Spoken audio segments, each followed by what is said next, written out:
युधिष्ठिर कहने लगे, हे भगवान, कार्तिक कृष्णा एकादशी का क्या नाम है और इसकी क्या विधि है? इसके करने से क्या फल प्राप्त होता है? सो आप कृपा करके विस्तार पूर्वक मुझसे कहिए। श्री कृष्ण बोले, कृष्ण पक्ष की एकादशी का नाम रमा एकादशी है। ये बड़े बड़े पापों का नाश करने वाली है। हाथ में मैं तुमसे कहता हूँ, ध्यान पूर्वक सुनो। पुराने समय में मुचुकुंद नाम का एक राजा था जो भगवान विष्णु का परम भक्त था। वह राजा बड़ा धर्मात्मा था जो न्याय के साथ राज्य करता था। उस राजा के सत्यवादी राज्य में किसी भी चीज़ की कोई कमी नहीं थी। उस राजा की मित्रता इंद्र, वरुण, कुबेर, विभीषण के साथ भी थी। उस राजा के एक कन्या थी जिसका नाम था चंद्रभागा। राजा मुचुकुंद ने अपनी कन्या का विवाह राजा चंद्रसेन के पुत्र सोबन से कर दिया।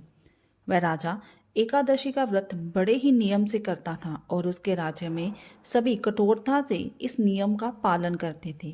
एक समय की बात है, सोबन अपने ससुराल आया हुआ था। वह कार्तिक का महीना था। उन्हीं दिनों जल्दी ही पुण्यदायिनी रमा एकादशी भी आने ही वाली थी। जब व्रत का दिन निकट आया तो चंद्रभागा सोचने लगी कि मेरे पति बहुत दुर्बल हैं। वह एकादशी का व्रत कैसे करेंगे, जबकि पिता के यहाँ तो सभी को व्रत करने की आज्ञा है और मेरे पिता की आज्ञा अति कठोर है। चंद्रभागा को जिस बात का डर था वही हुआ। दशमी को राजा ने ढोल बजवाकर सारे राज्य में ये घोषणा कर दी कि एकादशी को कोई भोजन नहीं करेगा। राजा की घोषणा सुनते ही सोबन पत्नी के पास गया और कहने लगा, हे प्रिय, मैं उपवास नहीं कर सकता। यदि मैं उपवास करूंगा तो अवश्य ही मर जाऊंगा, क्योंकि मैं तो किसी प्रकार भी भूख सहन नहीं कर सकता। तुम मुझे कुछ उपाय बतलाओ जिससे कि मेरे प्राण बच सकें। पति की बात सुनकर चंद्रभागा ने कहा, हे स्वामी, मेरे पिता के राज्य में एकादशी के दिन कोई भोजन नहीं कर सकता। यहाँ तक कि हाथी, घोड़ा, ऊंट, बिल्ली, गौ आदि भी अन्न और जल ग्रहण नहीं कर सकते। फिर मनुष्य का तो कहना ही क्या। यदि आप उपवास नहीं कर सकते तो किसी दूसरे स्थान पर चले जाइए, क्योंकि यदि आप यहाँ रहेंगे तो आपको व्रत अवश्य ही करना पड़ेगा। ऐसा सुनकर सोबन ने अपनी पत्नी से कहा कि हे प्रिय, तुम्हारी राय उचित है, परंतु मैं व्रत करने के डर से किसी दूसरी जगह नहीं जाऊंगा। मैं व्रत अवश्य ही करूंगा, फिर इसका परिणाम चाहे कुछ भी हो। भाग्य में लिखे को भला कौन टाल सकता है। ऐसा विचार कर सोबन ने व्रत रख लिया और वह भूख और प्यास से अत्यंत पीड़ित होने लगा। जब सूर्य भगवान अस्त हो गए और रात्रि जागरण का समय आया, तो जो कि वैष्णवों के लिए अत्यंत खुशी और सुख देने वाला था, परंतु सोबन को अत्यंत दुख देने वाला था, वह रात सोबन के लिए बहुत दुखदायी थी। सुबह होते ही सोबन की मृत्यु हो गई। तब राजा ने सुगंधित लकड़ी से पूरे रीति रिवाज के साथ उसका दाह संस्कार किया, परंतु चंद्रभागा अपने पति के साथ सती नहीं हुई। पिता ने उससे कहा कि वह भगवान विष्णु की कृपा पर भरोसा रखे। सोबन की अंत्येष्टि क्रिया करने के बाद चंद्रभागा अपने पिता के घर में रहकर एकादशी का व्रत करने लगी।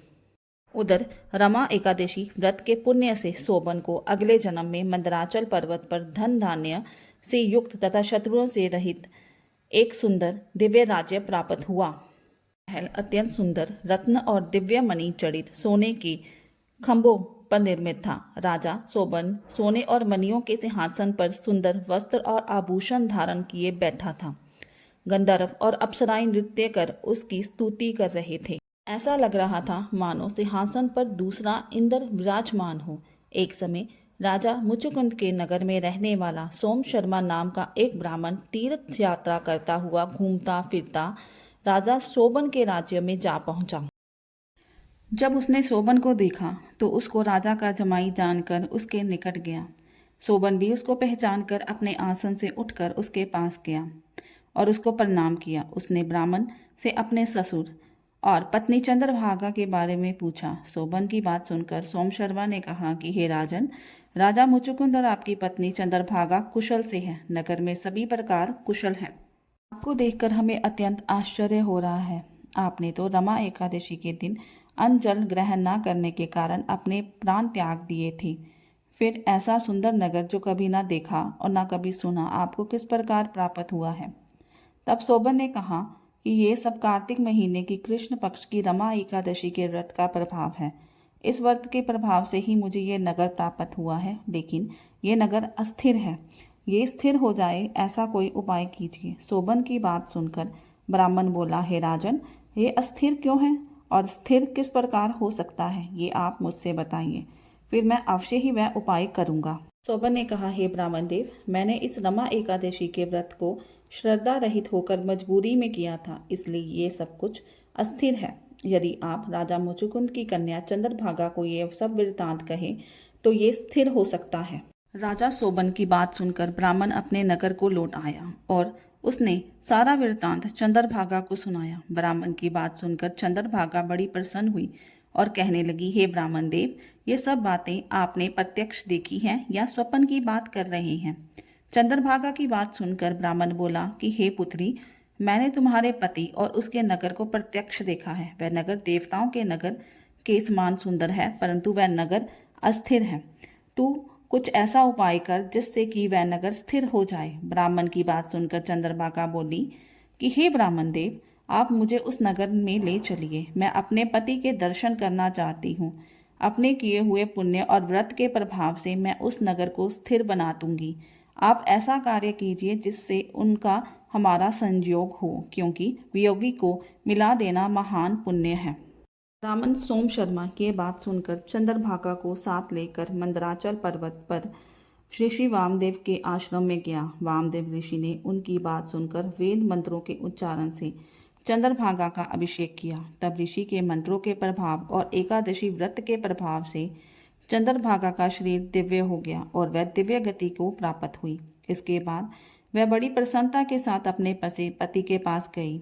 अपनी प्रिय पत्नी को देखकर सोबन बहुत खुश हुआ और उसको आसन पर अपनी बाईं तरफ बिठा लिया। चंद्रभागा कहने लगी, हे प्राणनाथ, अब आप मेरे पुण्यों को सुनिए। अपने पिता के घर में जब मैं 8 वर्ष की थी, तब से विधि पूर्वक एकादशी के व्रत को श्रद्धा पूर्वक करती आ रही हूँ। उन्हीं व्रतों के प्रभाव से आपका ये नगर स्थिर हो जाएगा और समस्त कार्य पूर्ण होकर प्रलय के अंत तक रहेगा। इस प्रकार चंद्रभागा दिव्य रूप धारण कर तथा दिव्य आभूषणों और वस्त्रों से सुसज्जित होकर अपने पति के साथ रहने लगी। राजन, ये मैंने रमा एकादशी का महात्म्य आपसे कहा है। जो मनुष्य रमा एकादशी के व्रत को करते हैं, उनके ब्रह्मा हत्या आदि समस्त पाप नष्ट हो जाते हैं। जो मनुष्य रमा एकादशी के महात्म्य को सुनते हैं, वह समस्त पापों से छूटकर विष्णु लोक को प्राप्त होते हैं।